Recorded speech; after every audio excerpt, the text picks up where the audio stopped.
Monsieur Benhalla, bonjour. Bonjour madame. Merci à vous d'avoir répondu à notre invitation. Troisième jour du mois sacré de Ramadan et comme chaque année, c'est toute une organisation spéciale qui est mise en place au niveau du ministère du Commerce, donc intérieur pour cette année, des dispositions spéciales qui sont prises, des marchés de proximité, des marchés spéciaux pour Ramadan, des importations d'appoint et des ventes promotionnelles. Alors pour cette année, quelles sont les principales dispositions, Monsieur Benhalla, prises pour ce mois de Ramadan? Donc, je commencerai par saluer les auditrices et les auditeurs de la chaîne 3. Effectivement, donc, le ministère du Commerce intérieur a pris plusieurs dispositions, très tôt même. Donc, pour préparer le rendez-vous social qui est Ramadan, Ramadan connu pour le changement du comportement des citoyens et d'où la problématique de certaines perturbations en matière d'approvisionnement. Donc, c'est pour cette année, il y a eu déjà début janvier plusieurs réunions tenues avec les producteurs d'huile et de sucre pour augmenter la capacité de production de ces produits. D'ailleurs, dans cette optique, il y a eu des inspections des cadres du ministère du Commerce intérieur qui se sont déplacés pour voir de près les gérants et les capacités aussi théoriques et pratiques de production. Il y a eu plusieurs aussi réunions avec les importateurs des viandes, du café, pour voir les engagements d'importation de ces produits, aussi d'autres réunions avec les gérants de minoterie, les gérants des marchés de gros, et finalement avec les associations de protection du consommateur, l'Union générale des commerçants algériens, et le CREA qui a aidé, vu la démarche de baisse de prix sur un éventail de quelque chose comme 500 produits. Donc, il y a eu l'année passée une cellule au niveau des wilayas. Donc, c'est une cellule de veille qui suit le marché de près. Elle est présidée par le wali compétent. Il y a les représentants du ministère du Commerce, l'industrie, les services agricoles et les services de sécurité qui suivent de près l'évolution du marché en matière d'approvisionnement, mais aussi en matière d'évolution des prix. Donc dès qu'il y a un dysfonctionnement ou une petite perturbation, donc cette cellule intervient. Et du coup, la bonne expérience de l'année précédente a fait que cette année, on n'a pas eu de problème. Alhamdoulilah, la preuve, on est le troisième jour de Ramadan et les jours vraiment marnbit. Donc, entre autres, il y a eu l'augmentation du quota du blé de 20%. Dédié aux minoteries privées et les minoteries publiques, donc à 100% de leur quota par rapport aux capacités théoriques de production. Donc on n'a pas eu de problème vis-à-vis de la disponibilité du pain. Il y a eu aussi l'augmentation du quota de poudre de lait. Donc il y a un comité ad hoc au ministère de l'Agriculture et qui étudie les demandes qui émanent des walis. Donc il y a des wilayas où la consommation du LPC, donc le lait pasteurisé en sachet, connaît une augmentation. Bon, peut-être les gens qui l'utilisent Pour les différentes voilà, préparations. effectivement. Donc quelque chose comme 3000 tonnes de poudre de lait qui a été versée pour la production de LPC durant ce mois sacré. Aussi, il y a eu des autorisations d'importation qui ont été données aux demandeurs, aux importateurs depuis novembre pour les différents produits d'épicerie, les épices, le thé, le café, la levure, etc. Donc, on a précédé de manière à réguler le marché à temps. Il y a eu aussi la décision d'interdire les arrêts techniques. Donc, les unités de production, nécessairement, ont besoin de faire des arrêts techniques pour nettoyer tout ce qui est équipement. Et on a pris la décision, durant le premier trimestre, donc jusqu'à la fin du mois sacré, il n'y aura pas d'arrêt technique de manière à ce qu'il y ait une production qui répond aux besoins du marché. Les marchés de gros, de fruits et légumes notamment, Donc ils ont été sensibilisés de manière à ce qu'ils travaillent le week-end. On ne parle pas d'ouverture de marché de fruits et légumes, mais on parle de disponibilité pour que le marché soit approvisionné de manière régulière et dépasser les petits soucis d'approvisionnement. Alors, vous avez cité, Monsieur Benhalla, plusieurs dispositions qui sont prises pour différents produits de large consommation pour éviter donc toute perturbation du marché. Il y a également ces opérations d'importation d'appoint, ce qu'on disait tout à l'heure, notamment pour les viandes rouges, où il y avait donc une importante hausse des prix avant Ramadan. Donc, il y a eu ces importations qui ont fait qui ont pour objectif de stabiliser les prix, de faire baisser les prix. Est-ce que l'objectif est atteint? Eh bien, vu le constat aujourd'hui, on peut parler par exemple du poulet. C'est un système de régule, donc le CIRPALAC, géré par le ministère des services agricoles, qui a déstocké une grosse quantité quand même de poulet congelé, proposé à la vente à 330 dinars le kilo. Et du coup, on a vu que c'est vrai que le prix du poulet a augmenté, mais ce n'est pas vraiment une augmentation sensible depuis qu'on a vu le système de recul qui est entré en vigueur. Donc pour les importations de même, il y a eu quelque chose comme 25 000 tonnes de viande congelée importée pour les deux, donc sous vide et en carcasse. Il y a 15 600 tonnes qui est rentrée, soit elle est rentrée, soit en dédouanement, et dans l'attente d'importation de 5 300 tonnes durant le mois Ramadan, Inch'Allah, durant le mois de mars. Donc on considère que le stock est là, et le problème qui se pose, c'est un problème de distribution, d'accord? Pourquoi? C'est parce que le prix, c'est des prix administrés, donc 1200 pour le kilo de viande sous vide et 1350 pour le kilo de viande en carcasse. Donc certains bouchers se plaignent de la marge bénéficiaire qu'ils considèrent faible. Nous, on a sensibilisé ces gens-là de manière à ce qu'ils n'appliquent pas les dispositions du décret qui donne une marge bénéficiaire fixe. Et on a voulu reconduire l'expérience de l'année passée de manière à appliquer des prix administrés, donc c'est-à-dire qui sont, j'allais dire, plus intéressants. Voilà, plus intéressants pour la ménagère.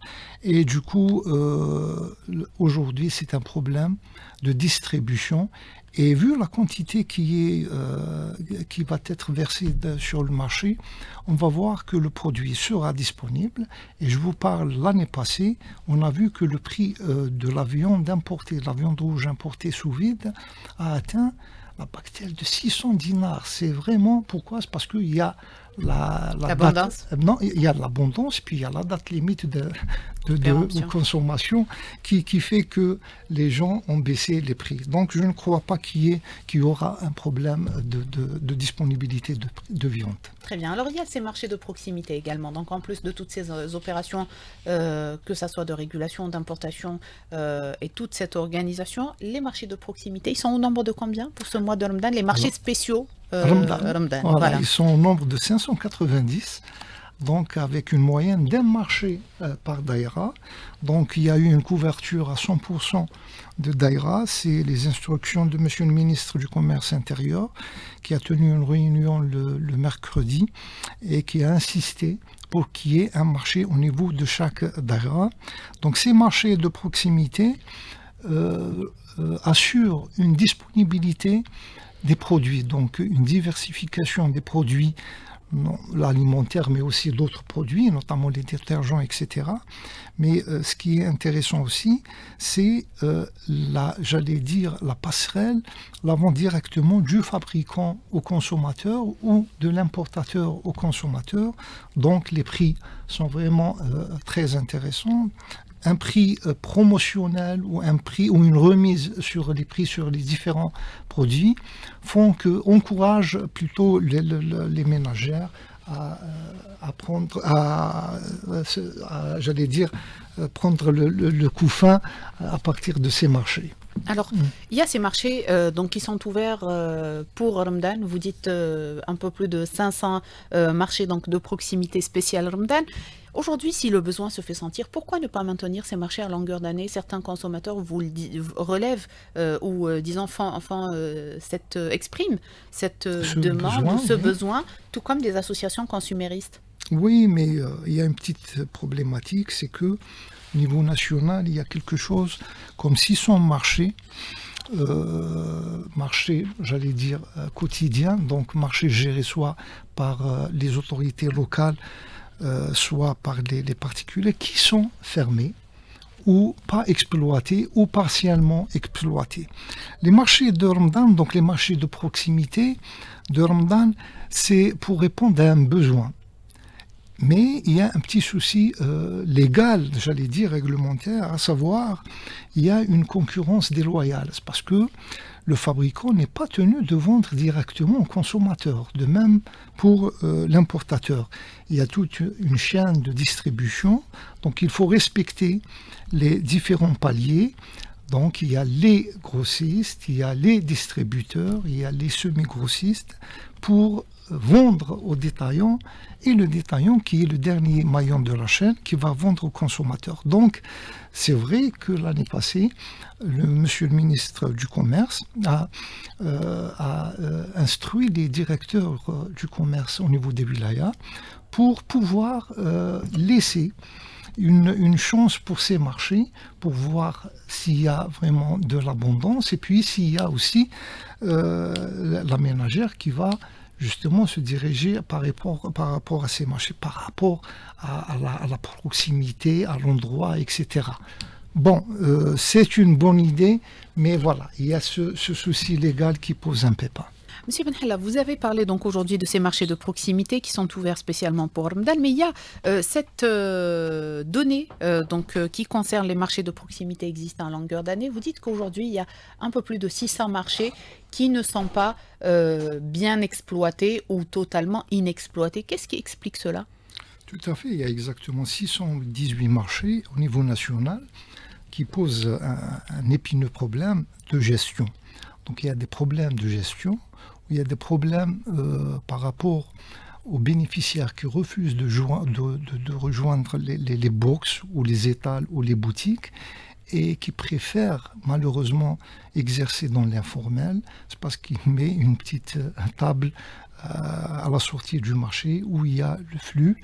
Il y a aussi, j'allais dire, le problème de comportement du consommateur qui préfère, au lieu de s'acquérir une baguette au niveau d'une boulangerie, et ben, tout simplement, il va l'acheter dehors avec, premièrement, moins par rapport au grammage. Donc, au lieu d'un pain de 250 grammes, il va l'acheter un pain à 180 ou 200 grammes. Et puis voilà, c'est un pain qui est tout simplement, j'allais dire, qui ne répond pas aux normes de propreté vu les émanations des gaz et des airs. Donc voilà, l'exploitation de ces marchés, c'est une priorité pour le ministère du Commerce intérieur et c'est une ligne de conduite de manière à coordonner avec le ministère de l'Intérieur et d'avoir des outils pour lancer l'exploitation de ces marchés. C'est ce qui va permettre de réguler le marché national à longueur d'année, éviter les fluctuations qu'on enregistre. Absolument, c'est un mécanisme parmi d'autres. Donc les infrastructures commerciales aident justement à réguler le marché. Il n'y a pas que ça, il y a plusieurs mécanismes, mais les infrastructures commerciales aussi, c'est important. Alors, les infrastructures, c'est important, vous venez de le dire. Les marchés de gros, c'est peut-être la base, donc c'est là que tout commence. Les marchés de gros, il y avait un programme assez important pour la construction, l'ouverture de plusieurs marchés au niveau national, suivi de toute une chaîne logistique donc pour stabiliser les marchés de manière permanente. Où en est ce projet aujourd'hui ? C'est un projet en cours, donc la société Magro, qui est une entreprise publique de construction des marchés de gros et de gestion. Aujourd'hui, il y a une j'allais dire, une politique d'élargissement des missions de cette entreprise et le renforcement de son rôle d'approvisionnement et de régulation. Donc, les statuts de cette entreprise sont revus de manière à ce que le gestionnaire ou l'entreprise pourra demain faire des opérations d'importation, aussi de revendre et non pas uniquement gérer l'infrastructure.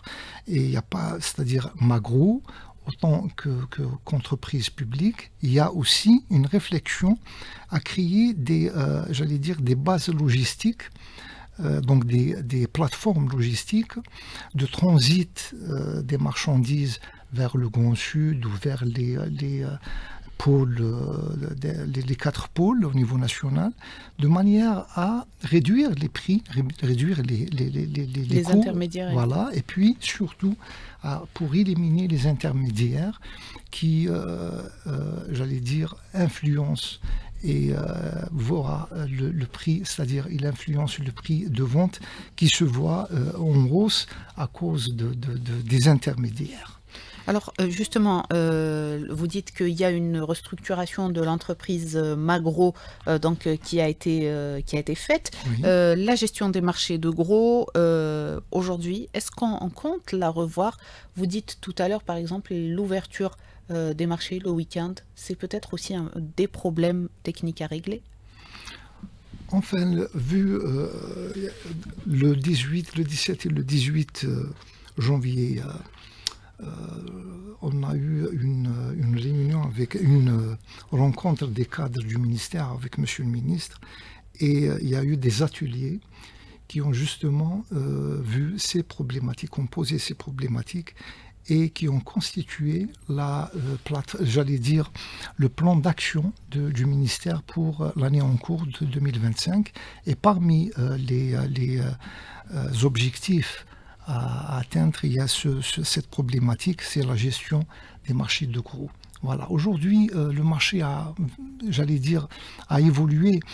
Hier, il y avait la notion du marché, c'est un lieu où se rencontrent l'offreur et le demandeur du produit ou du service. Aujourd'hui, il y a un autre marché qui nous dépasse, j'allais dire, c'est le marché digital, c'est le e-commerce. Donc, le commerce électronique, aujourd'hui, l'espace dédié à l'échange du produit avec la monnaie ou avec un autre produit, donc le troc, se voit, c'est-à-dire il n'est pas identifié en tant que tel. Donc le plan de charge du ministère du Commerce, c'est de régler ces problématiques et de se mettre au diapason de la technologie. Donc aujourd'hui, on parle même du m-commerce, donc commerce mobile. Voilà, qui c'est un canal de vente et qui dépasse le e-commerce. Pourquoi? C'est parce qu'il y a le marketing digital dans sa sphère assez élargie, fait que les autorités aujourd'hui doivent être à la hauteur de ces exigences et de ces, j'allais dire, plans de travail qui fait que on va réguler le marché à travers ces outils. Donc les outils numériques au service de la régulation? Absolument, absolument. Il y a plusieurs plateformes aujourd'hui, notamment le problème de LPC qui est réglé, donc le lait pasteurisé en sachet, vu qu'il y a une plateforme numérique qui fait qu'on suit la production, puis on suit la distribution. En temps réel. Voilà, en temps réel. Il y a d'autres plateformes, notamment la plateforme des produits des 13 produits alimentaires et la plateforme enfin, il y a pas mal de produits, de plateformes qui sont dédiées justement à la gestion des produits alimentaires. Ça instaure de la transparence. Donc aujourd'hui, la régulation à longueur d'année, c'est l'enjeu, c'est le défi que se lance le ministère du Commerce intérieur. Éviter les fluctuations qu'on enregistre donc plusieurs fois par année, notamment à l'arrivée des grands événements, l'Aïd, le Mouloud, c'est à chaque fois des fluctuations qui reviennent. Il y a cette loi qui est attendue donc pour la régulation du marché. Où en est le projet? Alors c'est un projet qui va répondre, c'est un projet qui va traiter la problématique de la régulation du marché, mais aussi la préservation du pouvoir d'achat. Donc il va répondre à pas mal de demandes. Pourquoi? C'est parce qu'on constate déjà que le marché algérien, c'est un marché sensible. Il est sensible, par exemple, au oui-dire. Il suffit que les gens parlent de pénurie, et voilà, c'est le changement du comportement. Et on est là pour acquérir plusieurs bidons d'huile ou plusieurs kilos de café. Et nécessairement, ça va influencer sur la disponibilité du produit. Donc c'est une loi qui va régler, qui va lutter déjà contre les prix illégaux. Donc elle va éliminer les intermédiaires et elle va instaurer la ventilation des prix. Donc c'est les structures des prix déclarées par les importateurs. Aussi, elle va essayer de régler le problème d'équité territoriale de manière à ce que le produit soit disponible au niveau national. Il n'y a pas de raison que le produit est plus cher au sud ou au Grand Sud, alors qu'il y a des mécanismes de remboursement concernant le transport de ces produits. Aussi, il y a toute une politique de gestion de stock, donc les plateformes logistiques, aussi peut-être, j'allais dire, obliger les producteurs à avoir un stock de régules qui va être quantifié par la suite, voire une sanction si jamais il ne va pas le faire. Et donc orienter le consommateur de manière à ce que le marché sera, j'allais dire, réglé sur des trucs assez simples. Alors une dernière question, Monsieur Benhalla. Donc la loi se prépare, c'est, vous dites, un projet de loi. Donc est-ce qu'il y a des études, des concertations qui sont faites avant donc d'aller vers l'élaboration de ce texte? Ben, c'est un chantier. Pourquoi? C'est parce que c'est un texte dont l'enjeu est important et la problématique aussi est importante. Donc il y a collaboration, il y a aussi sensibilisation des intervenants, à savoir l'UGCA, donc l'Union Générale des Commerçants Algériens, aussi le patronat, le CREA. Et ces intervenants auront leur mot à dire pour construire cet édifice et surtout pour prendre l'expérience des uns et des autres de manière à avoir un texte, j'allais dire, prêt qui va répondre aux problèmes. Merci, Monsieur Benhalla. On arrive à la fin de notre émission. Je rappelle que Monsieur Abdallah Benhalla est directeur des études et de la prospective économique au ministère du Commerce intérieur. Merci à vous de nous avoir prêté attention. Très bonne journée à toutes et à tous et à demain.